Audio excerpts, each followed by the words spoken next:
For years, everybody's asked me the same question. It's always, when did you decide that you want to be a music artist?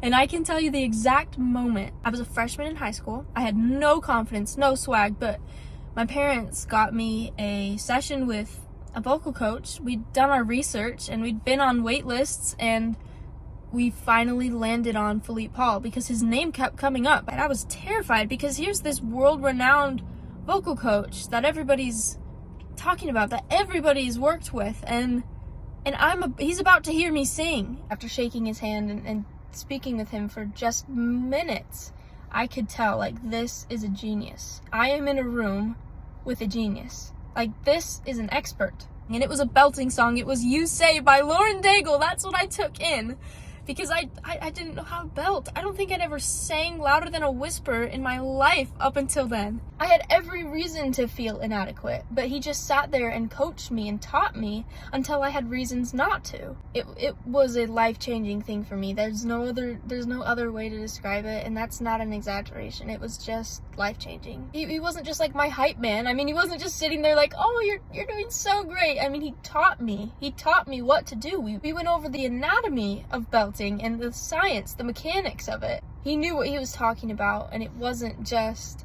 your neighborhood vocal coach. Two things were very obvious after that session. Number one, I absolutely needed to work with Philippe and no one else. And number two, this is what I'm gonna do, is music. I'm going to sing, I'm going to write, I'm going to play and perform, and that's it.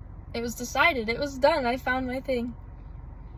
And I will always remember that lesson. I will never stop talking about it. I love it when people ask me, when did you decide? Because I get to tell them about that lesson, and that was like the best day of my life. That was the moment that I decided.